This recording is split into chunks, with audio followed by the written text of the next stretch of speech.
Okay, so hi there. This is my first how-to video for Minecraft, and this is how to build a tower builder contraption I came up with using some of the Redpower 2 mod items, and it'll build a tower for you of pretty much any height you like. So let's get to it.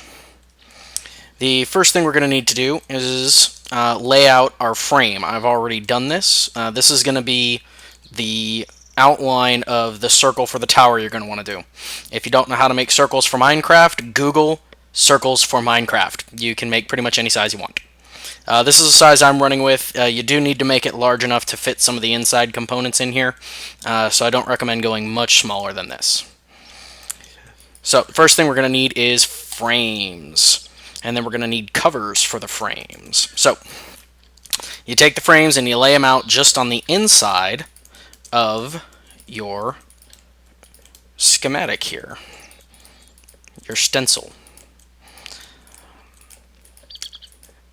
And these are going to be where the magic happens. Now, we're going to need a second row of these here in a moment, and I'll show you why.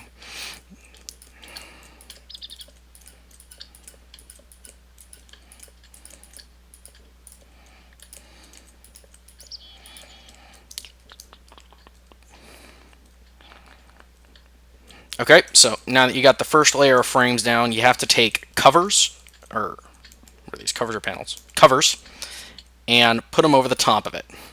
This will stop any blocks that touch these from sticking to them and moving with the frame, and dragging your whole tower upwards as it tries to build and not doing anything. If you wanted to use it to make an elevating platform, you could do that on purpose.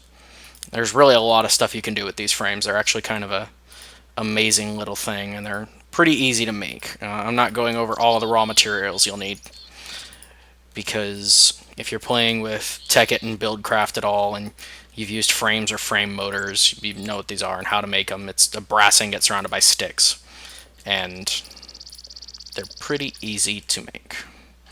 So you can just make a boatload of them and pile them around. So the reason we're using covers and not panels is panels will keep stuff stuck to the top of it. Covers do not. So we don't want stuff sticking to the side of these as the tower gets built. So once you get this outside layer here done, you're going to run back to your chest or your inventory, wherever you got it, and you're going to put down a bunch of deployers. Make sure to grab a screwdriver, because deployers have a notorious habit of not pointing the way you want them to. So you put down deployers facing the outside of your shape. Now, this is going to happen on every circle. Is you see how these ones here leave this gap? There is going to be a gap. You're going to have to fill it by hand, or shift the contraption after it's done building the big part of it, and get it to fill in the gap for you. It's the cool thing about automated processes. They're pretty easy to reconfigure. See, here's going to be another gap. Is on this corner here.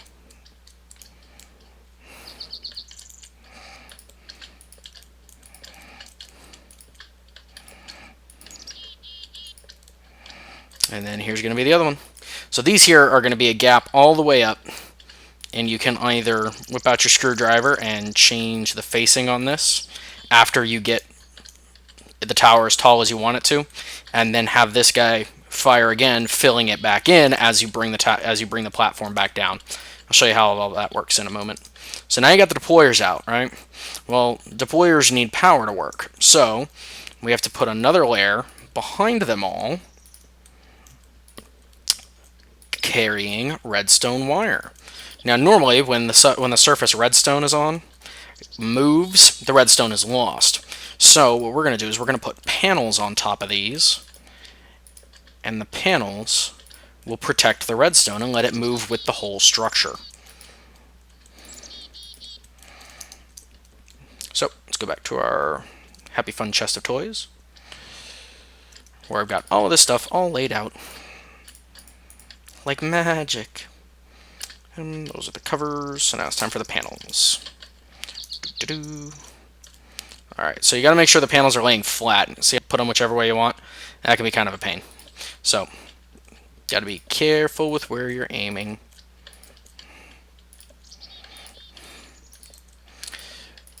The reason you have to have them set down like this is that if see like that? If an object being moved by these frames is obstructed in any way and doesn't have a cover or a panel on top of it, changing the way it behaves, the whole structure will not move. As I found out when I tried by just putting the redstone wire on top of the deployers.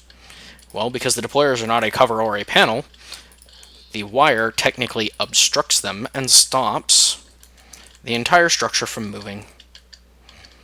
Don't mind my little wall here to keep all the slimes out. Isn't creative mode fun? So, now we got that down. Time for some redstone. While we're at it, transceiver, some more frames. Okay. So, now we're going to wire this all up. Good thing about this, this red alloy wire you can make again, Redpower, is that the range on it, rather than the Peasley little 15 or 12 or whatever it is that regular redstone dust runs, this stuff will run for 255 blocks. So you can have it pretty much around the entire ring there to service one set of signal.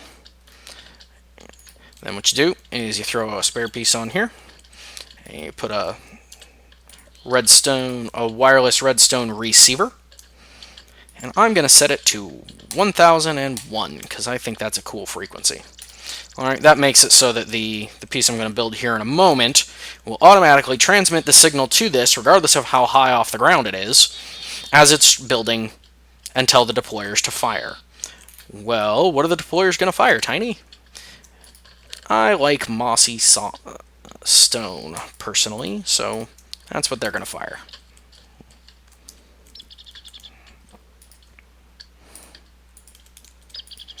Filling all these up can be a little bit tedious. You could probably design a industrial craft or set of Buildcraft pipes to do this for you, but that, in my opinion, was just a little too complicated when you can just walk around in a circle.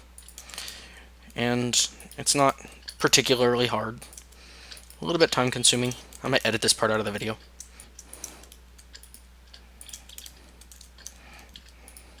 Alright, so now the ring is loaded and the deployers are ready to fire.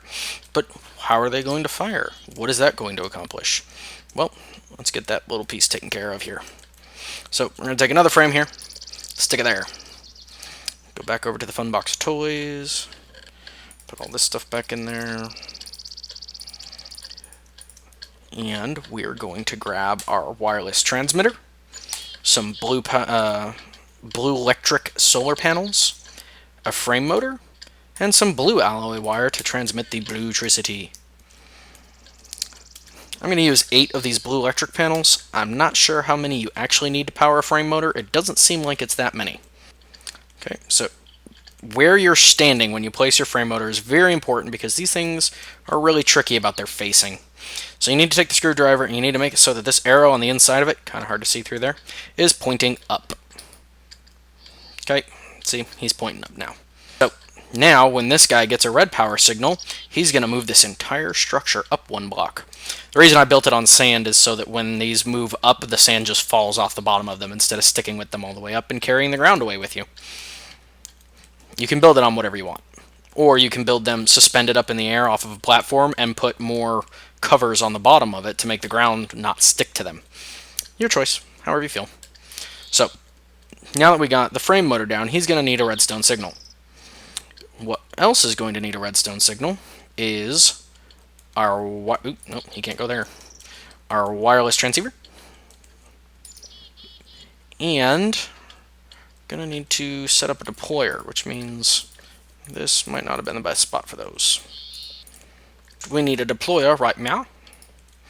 Alright, so what's going to happen is the frame motor is going to push the entire frame upwards. All this stuff is going to go up 1.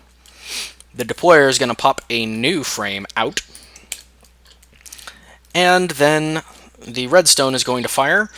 and build the next tier up of our wall. Now, this first layer right here, I've left open so you can see the way to do the covering, but you're going to have to fill that in by hand or build your entire contraption sunk into the ground one node to account for the first layer here, because these have to have the panels on them or the entire structure won't move after the first layer goes up. So that's the way that's got to be. So we've got to have redstone going to you, and we've got to have redstone going to you, and we've got to have redstone going to you.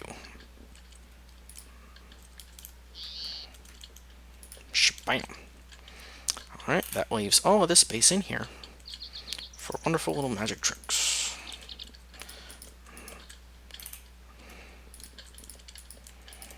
Alright, so now we have to build a sequencer.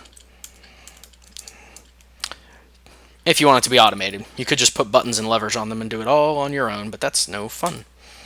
So you grab a sequencer. So first goes redstone, then goes motor, moves the whole structure up one. Isn't it such a beautiful sight?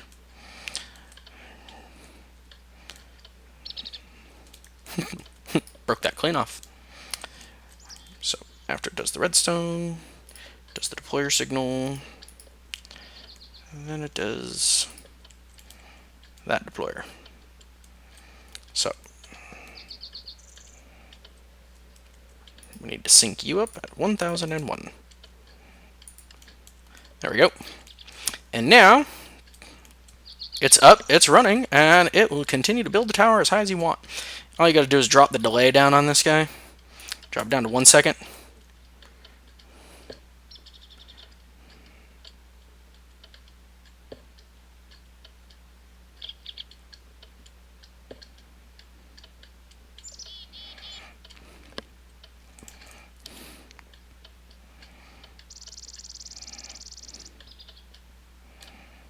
And there goes.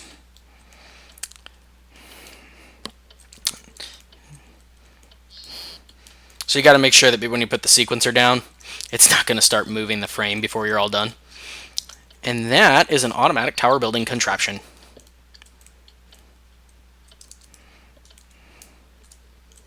And I'll just keep going. So you see what I mean about these gaps here? So if you want to take care of the gaps, what you can do is first of all, break that to turn the thing off. Whip out your screwdriver. Turn the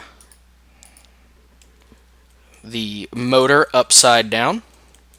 Break a hole underneath of it to give it room to move. And you can replace the deployer with a block breaker.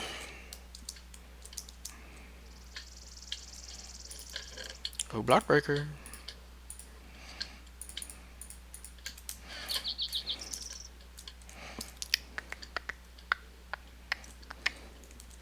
So, once you put the block breaker down,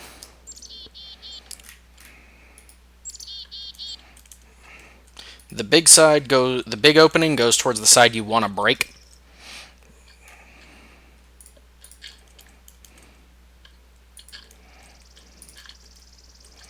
So, what you do is take your redstone, you connect it to the block breaker just like you had it connected to the deployer. And if you want, you can throw a chest over here, or you can just let the broken frames spew out onto the ground. But in order to fill your gap back in, as we were discussing, you turn one of the deployers on each corner to be facing the gap.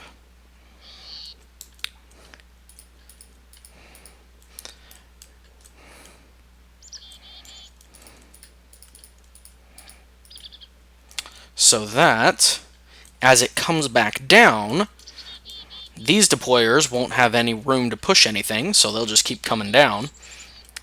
And the ones on the corners will automatically fill in your gap for you, completing your tower.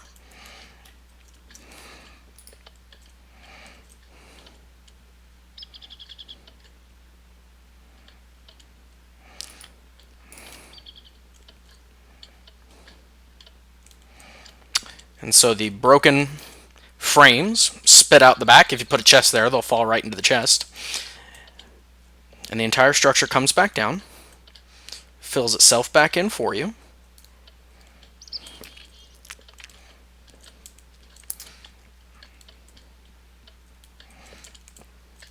And all said and done, not counting, manufacturing time for some of these components, some of this Bluetricity stuff is kind of hard to make in bulk, since you can't make it with the equivalent exchange mod. That's pretty cheesy as far as production goes. And there we have it.